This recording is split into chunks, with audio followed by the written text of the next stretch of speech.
ஆளொன்னுக்கு 15 acre நிலம் தான் வச்சுக்கலாம்னு அரசாங்கம் இப்ப புதுசா நில சீர்திருத்த சட்டம் கொண்டு வந்திருக்குமா? நல்ல சட்டம். இதை நான் எப்போ எதிர்பார்த்தேன். அரசாங்கம் கொண்டு வந்த இந்த சட்டத்தை முதல் ஆளா நான் அமுல்படுத்தணும்னு ஆசைப்படுறேன். நீங்க என்னமா சொல்றீங்க? இதுக்கு எங்கிட்ட வந்து அனுமதி கேட்கணுமா ஐயா? தாராளமா செய்யறா சார்.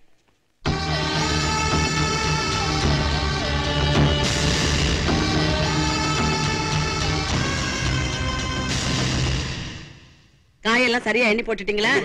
வடக்கு பக்கம் இருக்கிற மரத்துக்கெல்லாம் மருந்து வைக்கணும். காலையில சீக்கிரம் வந்துருங்க. இருக்கிற நிலத்தை எல்லாம் நிலம் இல்லாதவங்களுக்கு எழுதி கொடுக்கறதா முடிவு பண்ணிட்டீங்களாமே? அம்மாவும் மகனமா சேர்ந்து ஒழிச்சு கட்டதா முடிவு பண்ணிட்டீங்களா? என்னது? ஏன் கேட்கறதுக்கு ஆள் இல்ல நினைச்சிட்டீங்களா? அப்படி இப்படி ஏதாவது நடந்தது அப்புறம் நான் மனுஷியாவே இருக்க மாட்டேன். ஆமா, என்ன செய்வேன்னு எனக்கே தெரியாது. உங்க அம்மா வந்து பத்திரகாளி ஆட்டமா கத்திட்டு போனா, ஆனா உங்க அப்ப மட்டும் அவன் எடுத்த முடிவுல இருந்து கொஞ்சம் கூட மாறவே இல்லை. அதுக்குண்டான வேலையும் நடந்துகிட்டே இருந்துச்சு. அந்த நேரத்துலதான் உங்க அம்மாவோட கல்யாண நாளும் வந்துச்சு. அன்னைக்கு பங்களாவுல போய் உங்க அம்மா கையால தான் சாப்பிடணும்னு உங்க அப்பாவை இந்த கண்ணம்மா வற்புறுத்தினா. உங்க அப்பனும் புறப்பட்டான். ஐயோ, இன்னைக்கு தங்கச்சியோட கல்யாண நாள். நீங்க தான் பங்களா கூப்பிட்ட வர மாட்டீங்களா? அதனால தான் தங்கச்சி சாப்பாடை இங்க அனுப்பிச்சு விட்டுருச்சு. ஆமா மாப்பிள, இனி என்ன காலையில இருந்து அந்த வீட்டுக்கு சாப்பிட போங்கன்னு சொல்லிக்கிட்டே இருந்தே. அதான் சாப்பாடு வந்துருச்சு. உள்ள வந்து சாப்பாடு போடு. வர்றாங்க மாப்பிள, போயிட்டார. தங்கச்சி கிட்ட போய் சொல்லிடுவோம்.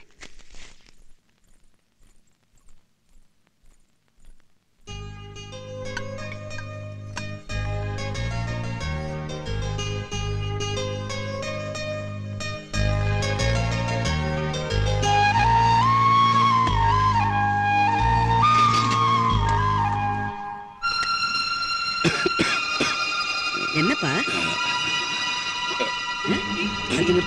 தண்ணி குடி.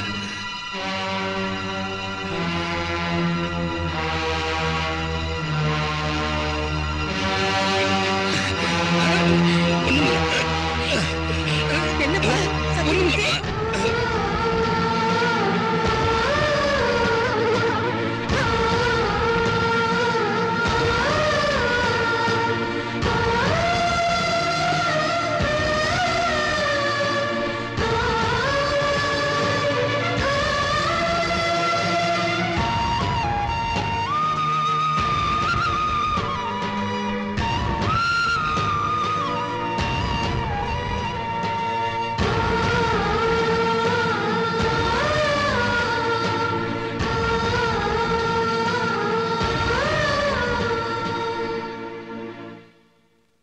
பாட்டி, எங்க அப்பாவை கொன்னது எங்க அம்மானா, எங்க குடும்பம்னா அவங்களெல்லாம் வெட்டி எரிஞ்சிடுறேன். அதுக்கு முன்னாடி நான் தண்டனை அனுபவிச்சாகணும். எந்த காரணத்துக்காக இந்த ஊருக்குள்ள என் கையால அடிபட்டானோ, அவமானப்பட்டானோ, அசிங்கப்பட்டானோ, அதெல்லாம் நான் பட்டாகணும் பாட்டி, நான் பட்டாகணும்.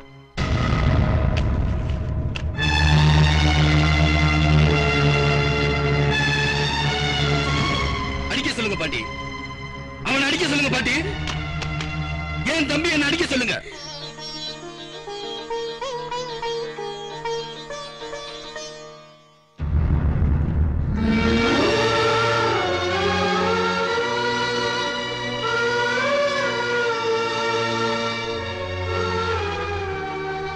சித்தப்பா, தப்பு செஞ்சவங்க யாரா இருந்தாலும் தண்டனை அனுப்பிச்சுட்டாங்க. அடிங்க சித்தப்பா எங்க அப்பாவை.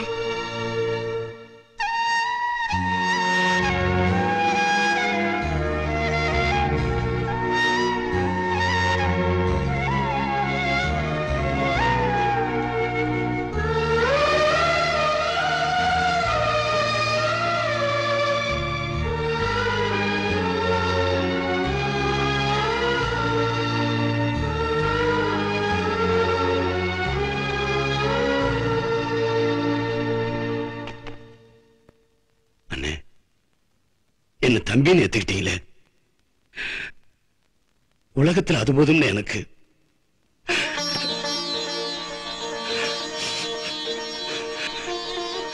தங்கராசு,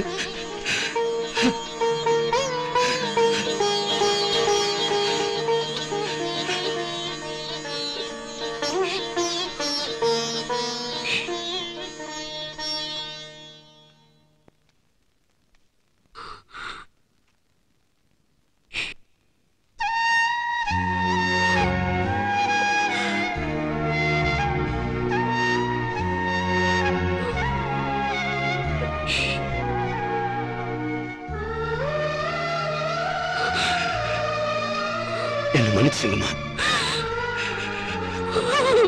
என்னையும் உங்க மகனை ஒத்துக்குவீங்களா?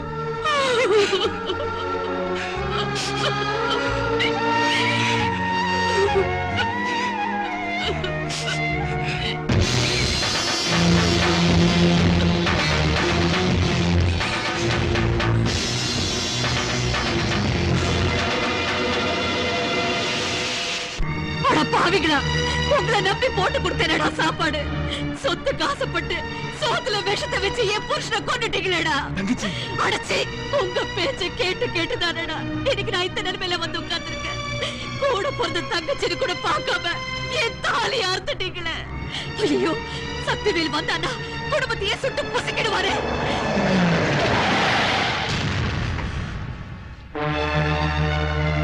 சொத்து சொகை இல்லைனாலும் பூவும் போட்டு நிலைக்கணும்னு ஆசைப்படுவாங்க பொம்பளைங்க.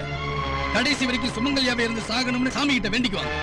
நீ என்னடானா பூவும் போட்டு இல்லைனாலும் பரவாயில்ல, சொத்து சுகம்தான் வேணும்னு கட்டின புருஷனே கொன்னுட்டியே. நீ எல்லாம் ஒரு அம்மாவா? சுடுப்பா சக்திவேலு, சுடு. நான் செஞ்ச கொடுமைக்கும் பாவத்துக்கும் உன் கையால செத்து போறதாப்பா எனக்கு விமோசனமே கிடைக்கும். சுடு, சுடுப்பா, சுட்டு.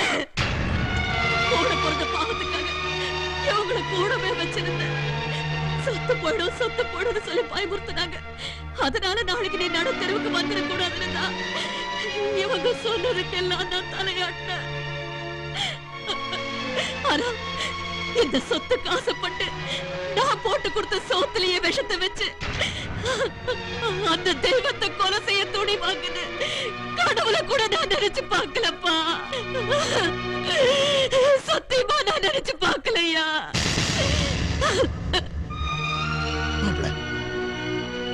நாங்க பொய் சொல்லியிருக்கோம், திருடி இருக்கோம். ஆனா சோத்துல விஷம் வச்சு கொள்ற அளவுக்கு நாங்க ஈன பிறவி இல்ல மாப்பிள்ள, ஈன பிறவி இல்ல. சுடுங்க, எங்களை சுடுங்க.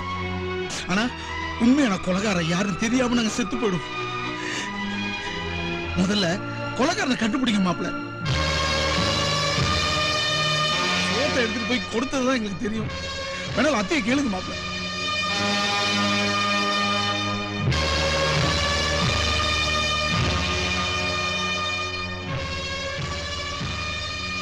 அம்மா நல்லவங்க பாட்டி, இவங்களும் விஷம் வைக்கலன்னு சொல்றாங்க.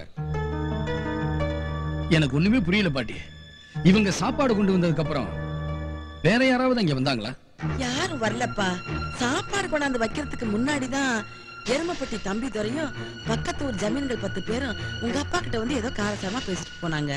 ஆட்டை கடிச்சு மாட்டை கடிச்சு மனுஷனை கடிச்ச மாதிரி எல்லா விஷயத்திலும் எங்களுக்கு எதிராவே நடந்து கூலிக்காரங்களை மடியில தூக்கி வச்சுக்கிட்ட நீங்க இப்ப கவர்மெண்ட் கொண்டு வந்த நில உச்சவரம்பு சட்டத்தை ஏத்துக்கிட்டு இருக்கிற உங்க நிலத்தை எல்லாம் நிலமில்லாத ஏழை விவசாயிகளுக்கு எழுதி வைக்க போறீங்களே. அப்படி எழுதி வச்சா எங்க எல்லாருடைய கதி என்ன ஆகும்? ஒண்ணு ஆகாது. எல்லாம் கோவணத்தை கட்டிட்டு பழனிமலை அடிவாரத்துல போய் மொட்டையை போட்டுட்டு உட்கார்ந்துக்க வேண்டியதான். அட விஷயத்துக்கு வாங்கய்யா.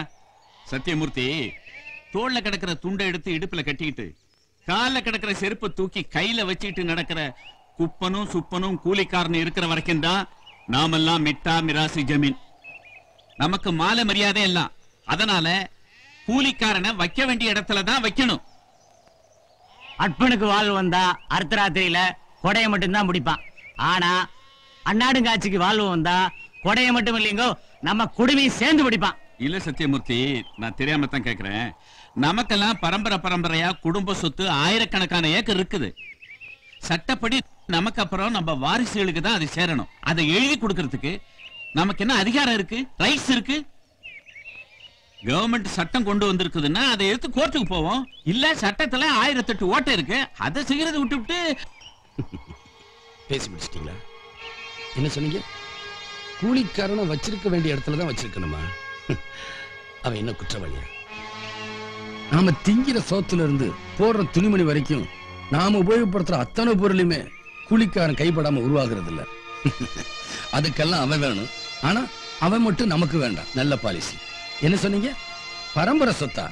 எனக்கு 20,000 ஏக்கர், இவருக்கு 15,000 ஏக்கர், இவருக்கு 12,000 ஏக்கர், அவருக்கு 7,000 ஏக்கர், அவருக்கு எல்லாருக்குமே இருக்கு. இந்த நிலமெல்லாம் யாரு யாருக்கு பட்டா போட்டு கொடுத்தது? இன்னைக்கு சந்திரனுக்கும் செவ்வாய் கிரகத்துக்கும் ராக்கெட் அனுப்பிக்கிட்டு இருக்காங்களே, எதுக்காக? அங்க காத்து இருக்குதா, தண்ணி இருக்குதா, மனுஷன் உயிரோட வாழ முடியுமான்னு பாக்குறதுக்காக.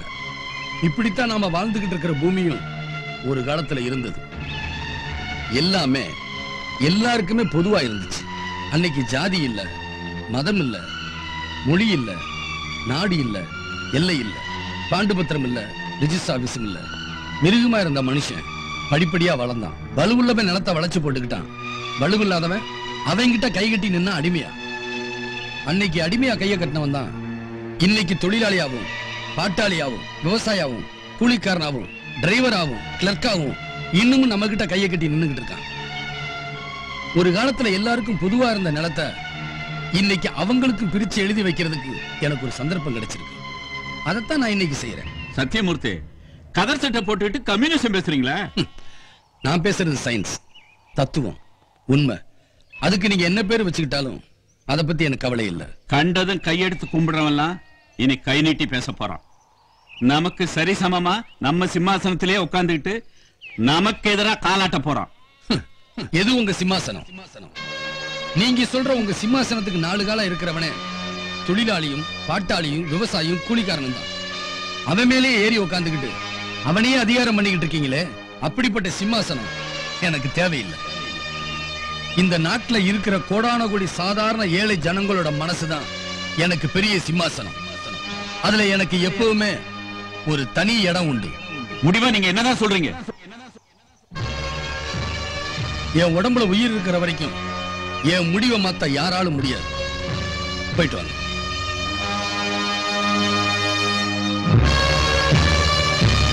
ஆமா மாப்பிள்ள, நாங்க தோட்டத்துக்கு சாப்பாடு எடுத்துட்டு போகும்போது ஒத்த பாலத்துல தம்பி தோறக்காரி ஏத்தாப்புல வந்துச்சு. அங்கதான் எங்க வண்டி மாட்டிக்கிச்சு. கார் எடுக்கிறதா வண்டி எடுக்கிறதான்னு அரை மணி நேரமா எங்களுக்குள்ள தகராறே நடந்துச்சு. அண்ணன் தம்பி 2 பேருக்கு உண்மை தெரிஞ்சிடுச்சு. அது ஆபத்து கறிக்குறி. அவங்க நேரம் இங்கதான் வருவாங்க. வழியிலேயே அவங்களை வெட்டி எரிங்கடா.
சொல்றா என்ன நடந்துச்சு?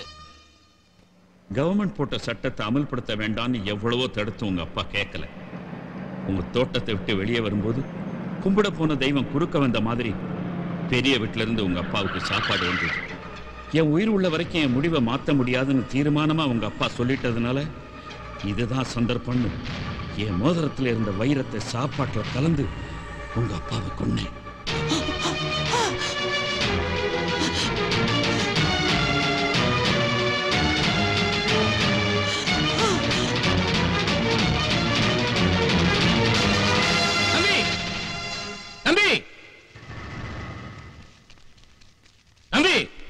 எங்களுக்கு எல்லாம் நடத்த பிடிச்சு எழுத போன எங்க தெய்வத்தை கொண்ட கொலைகார பாவியா எங்கிட்ட விட்டுருங்க தம்பி. நீங்க நல்லா இருந்தா நாங்க நல்லா இருப்போம். நீங்க ஏன் அந்த பாவியை வெட்டிட்டு ஜெயிலுக்கு போகணும்? நீங்க வாழ வேண்டியவங்க. நீங்க அண்ணன் தம்பி 2 பேரும் எப்போ ஒண்ணு சேருங்களோன்னு இந்த ஊரே தவம் கிடந்துச்சு. இப்போ அந்த ஆசை நிறைவேறிடுச்சு.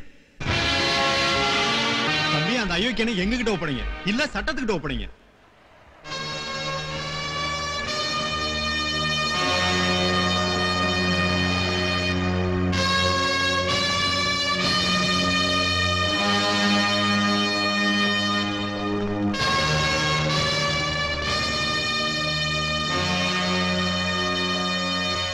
மொத்தம் எல்லா பிரச்சனையும் தீர்ந்துருச்சு. இல்ல இப்பதான் பிரச்சனையே ஸ்டார்ட் ஆக போகுது. தங்கராஜ் கல்யாணம் மேட்ரு என்ன? தங்கராஜ் கல்யாணம் மேட்ரு? ஏன் பொண்ணு தானே கட்டிக்க போறேன். ஏன் பொண்ணு கல்யாணம் பண்ணிக்க மாட்டானா? நான் தானே மூத்தவன். என்னடா அது வம்பா போச்சு? எப்பா தங்கராசு, நீ யார கட்டிக்க போற? டேய் ஒன்னதான் யார கட்டிக்க போற? சக்திவேலு என்னப்பா? பாட்டி கேக்குறாங்கல்ல சொல்றா. பாட்டி நான் யாருகிட்டயும் அப்படி பழகல. பெரியவங்க நீங்க என்ன சொன்னாலும் சரிதான். அப்படியா? ஏம்மா கண்ணுங்களா, உங்கள யார் மாமனை கட்டிக்க போறீங்க, யாரு விட்டு கொடுக்க போறீங்க? பாட்டி எங்களுக்கு ஒரு நிமிஷம் டைம் வேணும். எடுத்துக்குங்க. என்னது ரகசிய ஓட்டு எடுப்பா? ஏன் உன் பொண்ணுக்கு டெபாசிட் கிடைக்காதா? என் பொண்ணு லீடிங்ல ஜெயிச்சிருவா. தேர்தல் தேதியை சொல்லுங்க, வெற்றி நம்ம தான்.